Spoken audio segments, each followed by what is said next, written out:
Hello student, तो कैसे हैं आप सब। स्वागत है आप सबका मेरे यूट्यूब चैनल इंग्लिश क्लास पर। आज फिर मैं एक वीडियो लेकर आ गया हूं आपके सामने। आज का जो वीडियो है वो कल के वीडियो से संबंधित है। कल का वीडियो जो था वो उस पार्ट 1 था, आज उसका हम लोग पार्ट 2 देखेंगे। ठीक है, तो चलिए बिना देरी के हुए शुरू करते हैं। बहुत इंपॉर्टेंट चैप्टर, ये बहुत इंपॉर्टेंट बुक और चैप्टर भी कह सकते हैं चल रहा है, खासकर क्लास 12 स्टूडेंट के लिए जो बिहार बोर्ड से 2000 आपका जो है वो 26 में परीक्षा देने वाले हैं, उनके लिए ये बहुत इंपॉर्टेंट चैप्टर है। ठीक है, तो देख लेते हैं एक बार कि क्या हम लोगों ने कल देखा था। शॉर्ट उस पर ब्रीफ में आपको कुछ आपको ब्रीफिंग कर देता हूँ। उसके बाद जो है हम लोग आगे इसका पार्ट 2 वीडियो में हम लोग जो है वो पढ़ेंगे और चलेंगे। ठीक है, ये आपका जो चैप्टर है वो उन विद्यार्थियों के लिए भी बहुत इंपॉर्टेंट है जो लोग किसी कंपटीशन की तैयारी कर रहे हैं और उनमें इंग्लिश लिटरेचर पढ़ना है, मतलब इंग्लिश आप सब्जेक्ट जिनको पढ़ना है उनके लिए भी बहुत इंपॉर्टेंट है, क्योंकि ये पूरा इतिहास है इंग्लिश का। ठीक है, इंग्लिश का इतिहास है और हम लोग को इतिहास के बारे में लेकर और मतलब कि आपका बिल्कुल मतलब कि एंशियंट से लेकर मॉडर्न तक की चीज़ों को हम लोग पढ़ रहे हैं और समझ रहे हैं, जान रहे हैं। ठीक है, आइए शुरू करते हैं बिना देरी किए हुए। देखिए, जैसे कि हेडिंग यहाँ पर दिया गया है कि आपके बिहार बोर्ड क्लास 11th 12 दोनों के लिए बुक है। अब दोनों के लिए बुक है तो दोनों के लिए सेम नहीं पढ़ना है, आपको जाकर बुक देखना पड़ेगा कि कौन सा चैप्टर जो है 11th में पढ़ना है, कौन चैप्टर 12th में पढ़ना है। यह अगर जानकारी आपको चाहिए तो मेरा सबसे पहला वीडियो इस सीरीज का आप देखिएगा, मैंने प्लेलिस्ट बना दिया है, उसमें मैंने बताया है कि कौन सा चैप्टर जो है वो 11th में पढ़ना है और कौन सा 12th में पढ़ना है, क्योंकि दोनों मिक्सअप करके नहीं पूछता है और दोनों में से दोनों में नहीं पूछता है। ठीक है, वो जहाँ से दे दिया गया है कि हाँ ये चैप्टर आपको जो है 11th में पढ़ना है और यह इस चैप्टर को आपको 12th में पढ़ना है, वहीं से एग्जाम्पल आपको एग्जाम में देता है। 11th वाले के लिए 11th से देता है, 12th वालों के लिए 12 से देता है, लेकिन बुक तो एक ही है, इसलिए मैं हेडिंग हमेशा 11th और 12th डालता हूँ। ठीक है, तो आपका 11th और 12th हो गया रेनबो, यह भी रेनबो का पार्ट है, स्टोरी ऑफ इंग्लिश लेकिन बुक का नाम है। उसके बाद चैप्टर कौन सा है, तो चैप्टर 10 है और एक चैप्टर का टाइटल क्या है, तो द आपका स्टोरी ऑफ इंग्लिश ड्रामा यानी कि नाटक का जो है हिस्ट्री कैसे शुरुआत हुआ, और यह पार्ट 2 वीडियो है। ठीक है, पार्ट 1 मैंने इसके पहले आपको बताया था। तो पार्ट 1 में हम लोगों ने अब तक देखा था कि ड्रामा शब्द आया कहाँ से, ड्रामा शब्द का क्या मीनिंग होता है। तो हम लोगों ने देखा था ग्रीक से आया था जिसका मतलब थिंग्स डन होता है। ठीक है, उसके बाद ड्रामा की शुरुआत कैसे हुई, ड्रामा में हम लोगों ने और भी बहुत सारी चीज़ों को देखा था कि ड्रामेटिक एले में उसके एलिमेंट कौन कौन होता है, उसको ड्रामेटिक स्ट्रक्चर क्या क्या होता है, उसका ड्रामा के टाइप क्या क्या होता है, यहाँ तक हम लोगों ने देख लिया था। ठीक है, अगर आपने नहीं देखा है तो उस वीडियो को पहले देखिएगा, तब इसको फिर देखिएगा, तो दोनों बातें आपको कोरिलेट जब कीजिएगा तो दोनों बातें बहुत बखूबी समझ में आपको आएगी। ठीक है, तो अब हम लोग आगे वहाँ से आज बढ़ते हैं जहाँ से हम लोगों ने देखा था ड्रामा के टाइप तक। ड्रामा के टाइप के बाद हमने देखा था कि स्टोरी ऑफ ड्रामा, जिसमें मैंने आपको बताया था कि the story of English drama take us back to the century succeeding the coming of the Normans के आने तक हमें यह इतिहास खींच ले जाता है कि वहाँ से ड्रामा की शुरुआत हुआ। द रिलीजन्स प्ले, धार्मिक play appear in the England soon after the Norman conquest के बाद आपका जो है रोमन कंक्वेस्ट के बाद जो था इंग्लैंड में जो है ड्रामा की शुरुआत होती है, मतलब एक नए धार्मिक प्ले की शुरुआत होती है इंग्लैंड में। अब उससे हम लोग आगे आज बढ़ेंगे। ठीक है, बुक की बात मैं बताते रहूँगा और हम लोग जो है इस पॉइंट को भी समझते रहेंगे, देखते रहेंगे। देखिए, आप कह रहे हैं कि यहाँ पर मैंने कह रहा है स्टोरी ऑफ ड्रामा, कह रहे हैं कि स्टोरी ऑफ ड्रामा में मैंने इसे टाइटल डाल दिया, ऐसे उससे आगे हम लोग पढ़ रहे हैं। तो रिलीजियस और सेक्रेड प्लेज, देखिए यहाँ पर एल मिसिंग हो गया है, कह रहा है कि धार्मिक और पवित्र जो कुछ प्ले हुए, ड्रामा शुरू हुए जिसका नामकरण कर दिया गया, नाम क्या रखा गया, तो उसका नाम रखा गया मेरिकल प्ले या मिस्ट्रीज। ठीक है, ये आपको याद रखना होगा, ध्यान रखना होगा कि रिलीजियस प्ले को या सेक्रेड प्ले को हम लोग क्या कहते हैं, तो मेरिकल प्ले कहते हैं और आप मिस्ट्रीज कहते हैं। यह कब शुरुआत हुआ था आपका इंग्लैंड में, तो वही आपका जो है नॉर्मन कंक्वेस्ट जो हुआ उसके बाद। अब कह रहा है कि इसका क्या उद्देश्य था, इसमें आपको तो एक ही बात समझ में आ गया कि धार्मिक जो प्ले है, तो कोई भी धर्म से संबंधित ड्रामा नाटक होता होगा तो उसको हम लोग ये कहेंगे मेरिकल प्ले कहेंगे। ठीक है, एक बार देख लेते हैं बुक की बात क्या कह रहा है। Their purpose was to directly didactic the earliest medical in England was Ludus de Sancta Katharina which was performed about the year 110. देखिए इसमें एक प्ले का नाम दिया गया है, पहला आपका जो कौन सा मिरेकल प्ले, जो 1110 ईस्वी में परफॉर्म किया गया था, बुक में दिया गया। This miracle play increase instantly in the number of popularity, और यह जो मिरेकल प्ले था धीरे धीरे मिरेकल प्ले में मतलब एकदम स्पीड ला दिया, सब लोग खाली मिरेकल प्ले ऐसा लिखा जाने लगा। ठीक है, किसी चीज़ का एक ट्रेंड होता है, जब ट्रेंड में आ जाता है तो सब लोग को वही चीज़ अच्छी लगती है। और बाय द ईयर 1300 और 13वीं शताब्दी यानी 14वीं शताब्दी तक the miracle went under the ecclesiastical hands and they were adopted the early by the trade guides and they were under the general control of the council of the town। अब उसको अब सब लोग धीरे धीरे ले लिए, कौन कौन लोग यूज किए ये बात बता रहा है। अगला पॉइंट आपको मैं बता रहा हूँ कि middle in the later age develop another kind. अब देखिए यहाँ लिखा गया है कि in later middle age, middle age का मतलब समझिए कि उसके बाद ही, ठीक है, जब से ये शुरुआत हुआ, या जो मैंने 11वीं सदी या आपको ये कौन सी सदी 13वीं सदी मैंने बताया, तो उसी के मिडिल एज में कह रहा है कि ड्रामेटिक लिटरेचर मोरालिटी प्ले, एक और नया जो था, एक लिटरेचर का, एक प्ले का जो है शुरुआत है, एक नया ट्रेंड आ गया, उसमें नया चीज आ गया। Develop the another kind of literature is known as the morality play, जिसको कहा गया मोरालिटी प्ले। ठीक है, देखिए यहाँ दिया नहीं है क्या उसमें, ड्रामेटिक लिटरेचर जिसका क्या हुआ, मोरालिटी प्ले हुआ। ये था रिलीजियस प्ले, सेक्रेट प्ले जिसको हम लोग मेडिकल प्ले कहें। ठीक है, और literature which is the character of the virtue and the personify such the beauty, strength, gluttony and peace. इन चीजों से यह चीजें इसमें जो था वो शो करता था। ठीक है, the morality were institute the back of the Henry VI। अब इसमें बता रहा है कि मोरालिटी जो ये थे प्ले का, ठीक है, वो आपका कौन कौन व्यक्ति के समय या कौन कौन वर्क रहा है। द मोरालिटी प्लेज आर, जैसे इसमें नाम दिया गया है, marriage of the wit and wisdom, every one, the four element, tied to the treasure, pride of life, ये सब कौन है, प्ले हैं। तो ये सब मोरालिटी प्लेज हैं। ठीक है, जो हम उस समय जब आया तो इन लोगों के द्वारा ये लिखा गया। ठीक है, आगे थोड़ा सा और हम बढ़ते हैं। अब थोड़ा सा आगे बढ़ते हैं तो पता चलता है कि middle of the 16th century यानी कि 16वीं शताब्दी के बीच में, मध्य में, इंटरल्यूड एंड डेवलप। इंटरल्यूड क्या है ये मैंने आपको बताया है कब, जब शुरू में हम लोगों ने क्या पढ़ा था, तो इसके हम लोगों ने वर्क को पढ़ा था। इंटरल्यूड को मैंने आपको बता दिया कि इंटरल्यूड क्या है। तो हम लोगों ने ड्रामा का एलिमेंट पढ़ा, ड्रामा का स्ट्रक्चर हम लोगों ने पढ़ा, ड्रामा का हम लोगों ने टाइप देखा, उसमें इंटरल्यूड की चर्चा मैंने किया है। इंटरल्यूड का मतलब एक तरह का समझिए कि मध्य चीज।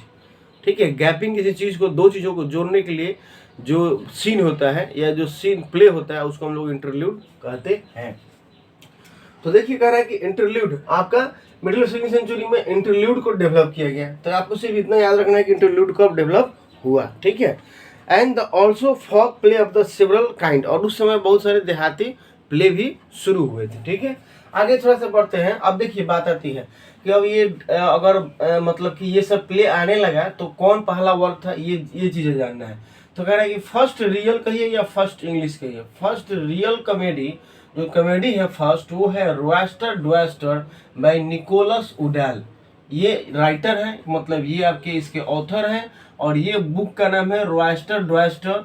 और कौन है, तो फर्स्ट इंग्लिश कॉमेडी बुक, अगर इंग्लिश में फर्स्ट कॉमेडी बुक अगर कोई है तो वो है रोएस्टर ड्वेस्टर। वो किसके द्वारा लिखा गया है, तो आपका निकोलस उडाल के द्वारा लिखा गया। ये बहुत इंपॉर्टेंट पॉइंट आपको जानना चाहिए कि सबसे पहला कॉमेडी, अब कॉमेडी क्या है, इसके पहले वाले वीडियो मैंने बताया है कि जो हास्यात्मक कहानी होता है, उसके बाद ट्रेजेडी ठीक उसके उल्टा जो दुखांत कहानी होता है।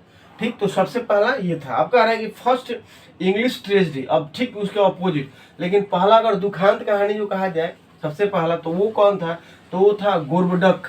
ठीक है, गोर्बडक ये नाम है, और ये किसके द्वारा लिखा गया है, तो थॉमस सिक्वेल के द्वारा ये लिखा गया है आपका। तो दो चीज है आपने सीखा, फर्स्ट आपका कॉमेडी और फर्स्ट जो था वो ट्रेजेडी कौन कौन हुआ। ठीक, और आगे हम लोग बढ़ते हैं थोड़ा सा, इसमें और बातें क्या दिया हुआ है। और गोर्बडक, the quarter century which followed by the production of the Gorboduc were period of great confusion. In end, the romantic form of drama were established by the Shakespeare. Immediate predecessor were known as the inversities. अब देखिए कह रहा है कि इसके बाद में Shakespeare का आगमन जो होता है इस इंग्लिश ड्रामा में, नाटक में कब होता है, उसके पहले किन लोगों ने उसकी शुरुआत किया जाए, किन लोगों के द्वारा वो चल रहा था, या कौन कौन प्ले कर रहे थे, ये चीज़ें थोड़ा सा जानना हम लोगों को। देखिए तो कह रहा है आपका कि यहाँ पर लिखा है मैंने कि शेक्सपियर का नाम बाद में आता है, लेकिन पहले इससे संबंधित है इसलिए नाम दिया गया कि Shakespeare's predecessor were called university wits. एक बहुत अच्छा इंपॉर्टेंट नाम है, ये भी कभी कभी ऑब्जेक्टिव में पूछ देता है कि यूनिवर्सिटी विट्स में जो थे वो कौन कौन लोग थे, उनका नाम बताइए। तो यूनिवर्सिटी विट्स क्या है, तो एक ग्रुप ऑफ पीपुल है, लोगों का मतलब कवियों का एक समूह था जिसका नाम रख दिया गया यूनिवर्सिटी विट्स। और ये कौन थे, तो प्रीडिसेसर थे। प्रीडिसेसर का मतलब होता है पहले, ठीक है, और सक्सेसर का मतलब होता है बाद में, देखिए, ठीक है। तो प्रीडिसेसर थे, तो ये लोग प्रीडिसेसर कैसे हुए, तो शेक्सपियर के पहले ये लोग जो व्यक्ति थे मतलब ड्रामा से संबंधित थे, जुड़े हुए थे, जिनका नाम था, जिस ग्रुप का नाम दिया गया यूनिवर्सिटी विट्स। अब यूनिवर्सिटी विट्स में कौन कौन थे, यानी शेक्सपियर के प्रीडिसेसर, इसके पहले लोग कौन कौन थे, थोड़ा सा मैं आपको शॉर्ट में मैंने यहाँ लिखा है हालांकि, लेकिन मैं आपको बता देता हूँ कि ये जो आपका इसका पूरा नाम इन लोगों का क्या क्या है। तो पहला दिया गया इसमें जो थे वो थे जॉन लिली, जिसका शॉर्ट में मैंने नाम लिखा है। उसके बाद लिखा गया थॉमस किड। उसके बाद आपका जॉर्ज फील्ड, ठीक है। उसके बाद आपका है Robert Greene.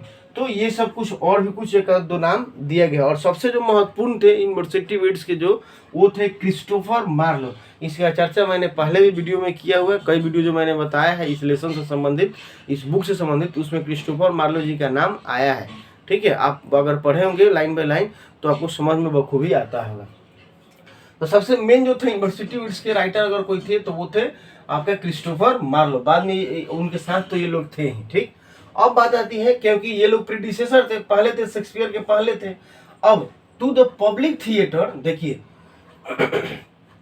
To the public theatre of the 16th century came William Shakespeare.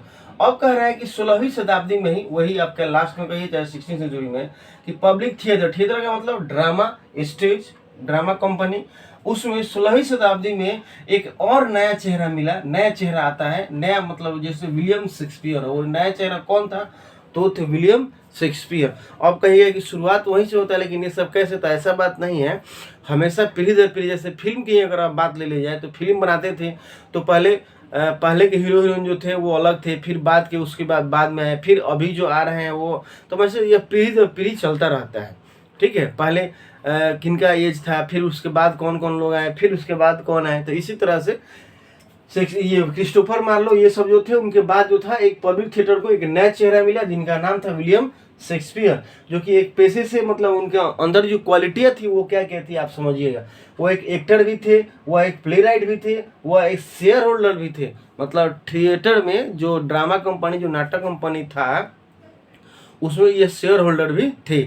अब विलियम शेक्सपियर के बारे में आपको डिटेल में पढ़ना होगा तो आपने 9th में एक लेसन पढ़ा होगा, ब्लो द विंटर विंड, वह विलियम शेक्सपियर का है, उसमें उनकी जानकारी दी हुई है, ठीक है। और आपने एक 11th में भी एक लेसन है, दूसरा लेसन जो मैंने पढ़ा रखा है, दूसरा पोएम है the marriage of true mind, वह भी विलियम शेक्सपियर के द्वारा लिखा गया है, उसमें भी विलियम शेक्सपियर के बारे में जानकारी दी है, मेरे चैनल पर है, आप वहाँ से देख सकते हैं, ठीक है।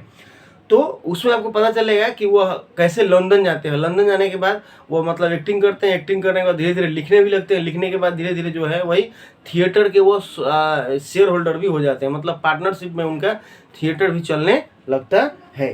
तो ये आपका जो है वो शेक्सपियर है जो इनका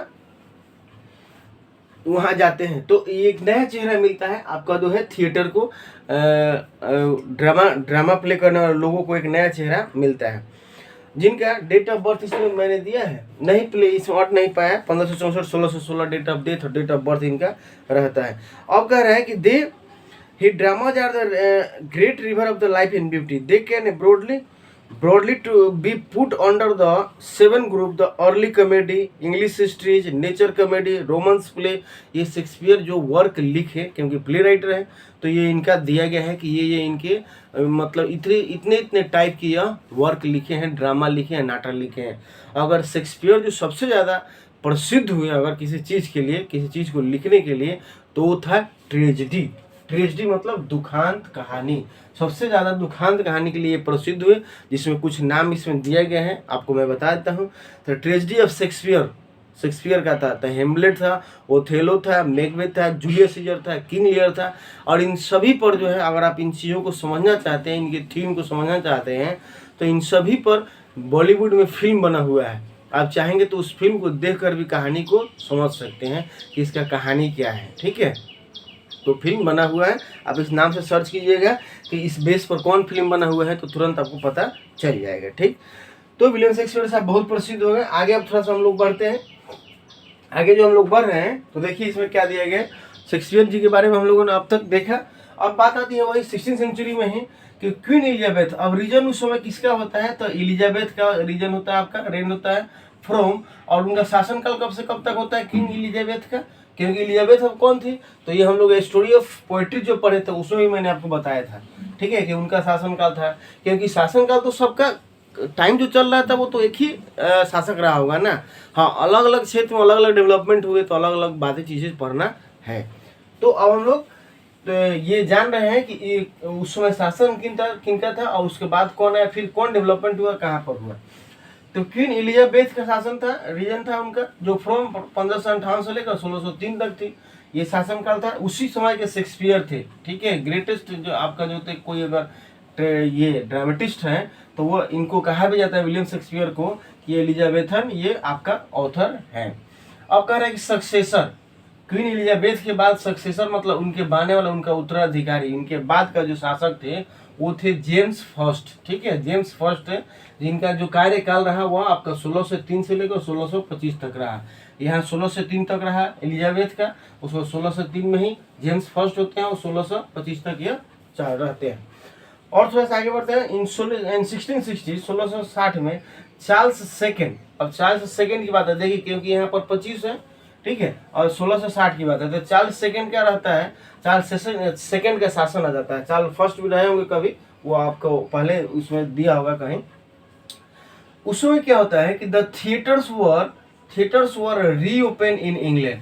अब देखिए यहाँ पर जो हम लोगों ने देखा कि ये शेक्सपियर को कब के मतलब कुछ ही समय के लिए 16 से 3 क्वीन एलिजाबेथ का शासन था, उस समय विलियम शेक्सपियर जो है क्या हुआ, 16वीं सेंचुरी में नए एक चेहरा मिला थिएटर को, तो उस समय खूब चल रहा था। लेकिन किसी कारण बस क्या हुआ, धीरे धीरे समय के हिसाब से थिएटर का डाउनफॉल होने लगा और भी बहुत सारे चेंजेस हुए, बहुत सारा चीज़ आ गया।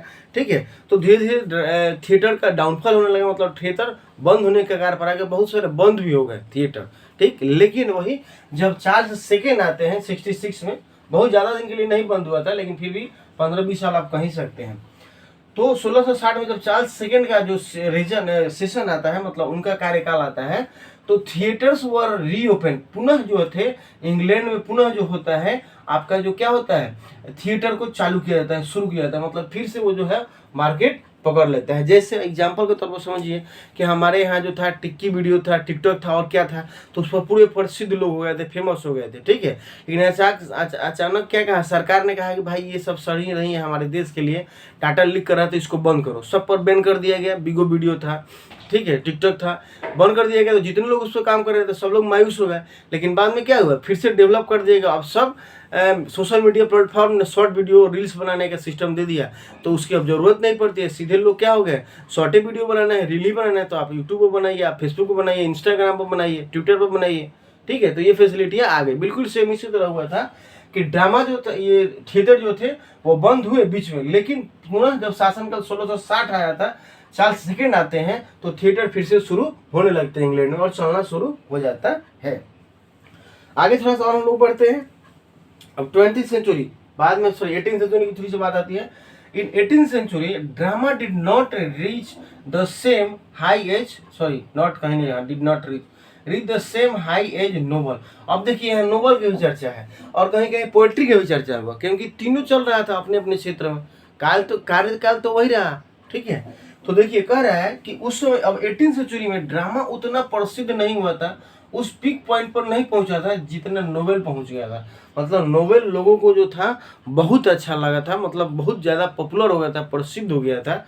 ठीक है, जबकि उतना ड्रामा उसको मतलब छू नहीं सका था। यह भी था फेमस, लेकिन उतना यह नहीं छुआ था।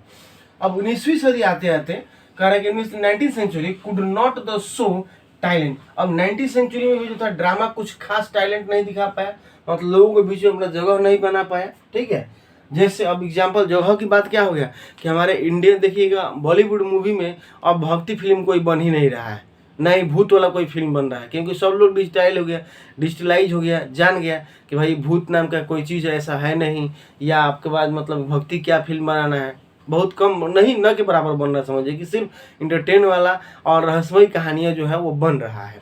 ठीक है, तो उस एक टाइम के हिसाब से तो 19वीं सेंचुरी में क्या होता है, कुड नॉट शो टैलेंट, बहुत ज़्यादा प्रसिद्ध, फिर जो है ये ड्रामा में कुछ बहुत ज़्यादा इंपॉर्टेंट चीज़ नहीं आता है, उतना क्वालिटी लोगों को पसंद नहीं आ पाता। लेकिन 20वीं सेंचुरी आते आते 20वीं century produce the distinguished dramatist. अब 20वीं सदी आते आते क्या करता है कि 20वीं सदी में एक से एक ड्रामेटिस्ट आए।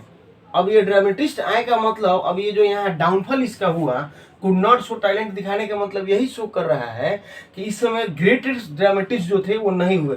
मतलब शेक्सपियर कुछ दिन तक चले, शेक्सपियर के बाद जो था बीच में कोई लोग नहीं हुए। ठीक है, 16वीं सेंचुरी 17वीं सेंचुरी तक चले शेक्सपियर, उसके बाद उनके जैसा कोई ऐसा ड्रामेटिस्ट नहीं आया जो मतलब कि इस तरह का कोई प्ले दे सके और लोगों के पब्लिक के बीच में कोई ऐसा ड्रामा, ऐसा नाटक, ऐसा प्ले ला सके जो प्रसिद्धि मिले ड्रामा को। ठीक है, तो थोड़ा सा डाउन हो गया।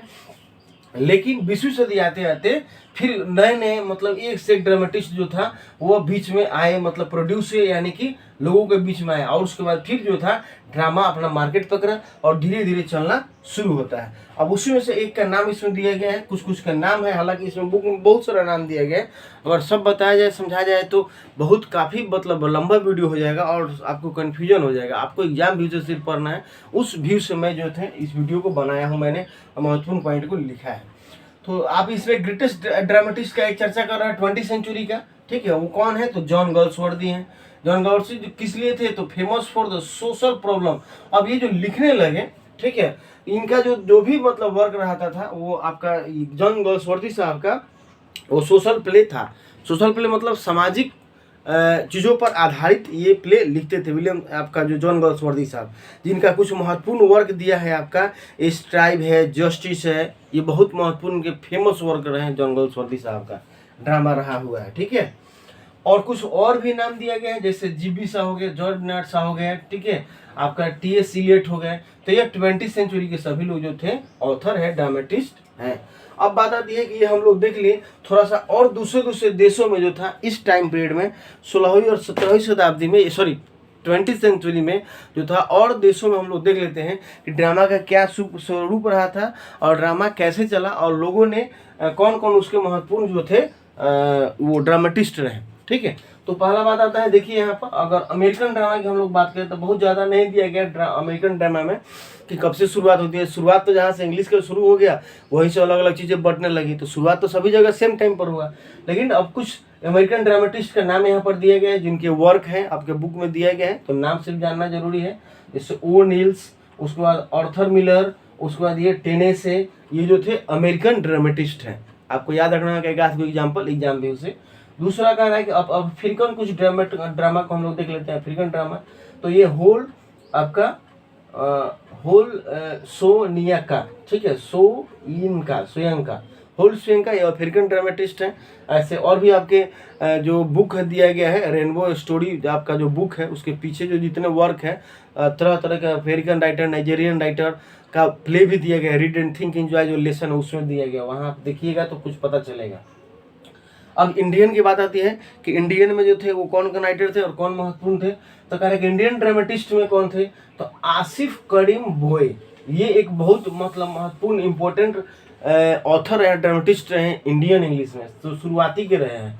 बाद में आपका रविन्द्रनाथ टैगोर हुए, ग्रीस कर्नाड हुए। अब देखिए ग्रीस कर्नाड जो है वो बहुत इंपॉर्टेंट है, या इसमें थोड़ा सा इनके बारे में बताता हूँ आपको। यहाँ से इंडियन ड्रामेटिस्ट जानना बहुत जरूरी है क्योंकि हम लोग इंडिया के हैं खासकर, ठीक है, तो ये जानना हमें बहुत जरूरी है। तो देखिए Indian dramatist, India has been to the long tradition of the writing play in the English, बहुत पहले से ही रहा है लिखने का, जिसमें एक का नाम मैंने आपको बताया, ये राइटर हमारे ड्रामेटिस्ट थे। और written by the play and the whole claim by the tourist maker, इनका वर्क था tourist maker.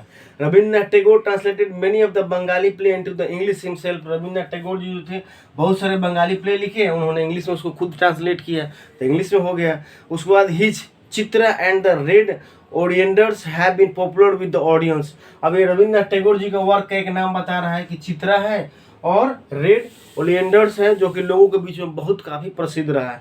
Similar Greece Karnad, अब इनकी बारी आती है कि ग्रीस कर्नाड साहब जो हैं वो आपका ग्रेट कनाडा, ठीक है, यहाँ बता दें आपको, कनाडा कह रहा है कि यह कवि हैं, राइटर हैं, क्योंकि इंडिया में ही है, ठीक है।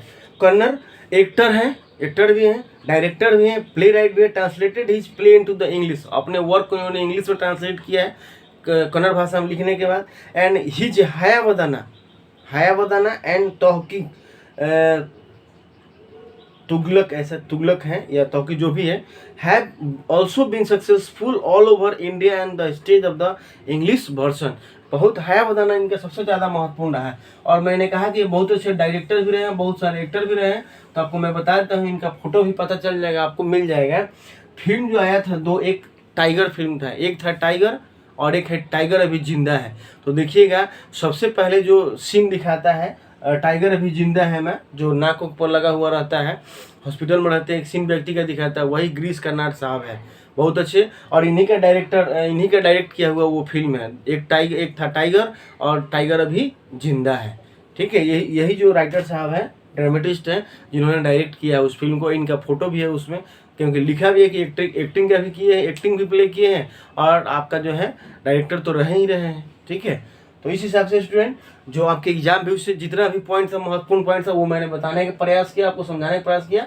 थोड़ा सा छोटा हो जा रहा है, लेकिन क्या करें, बहुत ज़्यादा चीज़ों को बताना है कम समय में, इसलिए लिखना सभी को बहुत ज़रूरी है, ठीक है। और मैं कोशिश करूँगा कि और बेहतर से बेहतर कैसे मैं फैसिलिटी बढ़ाऊँ, सुविधा बढ़ाऊँ, तो आने वाले समय में इससे बेहतर मैं करने की कोशिश करूँगा। चलिए, आज की वीडियो में इतना ही। इस हिसाब से यह चैप्टर 10 जो है वो ख़त्म हो जाता है इसी पार्ट 2 वीडियो के साथ। अब इसके बाद ये जो क्रम आएगा, उसमें मैं पार्ट 11 यानी कि लास्ट चैप्टर जो है, सॉरी 11 पार्ट नहीं, चैप्टर 11 को लेकर आऊँगा, जो होगा स्टोरी ऑफ इंग्लिश नोवेल। सबसे पहला था 9 number story of English poetry, 10 number था स्टोरी ऑफ इंग्लिश ड्रामा, और लास्ट जो हम लोग पढ़ेंगे 11 चैप्टर, वो होगा आपका स्टोरी ऑफ इंग्लिश नोवेल। तो हमारे इस सीरीज में जब उसका क्रम आएगा, तब मैं आपको उसको बताऊंगा। आज की वीडियो में इतना ही, फिर मिलेंगे अगले वीडियो में, तब तक के लिए थैंक यू।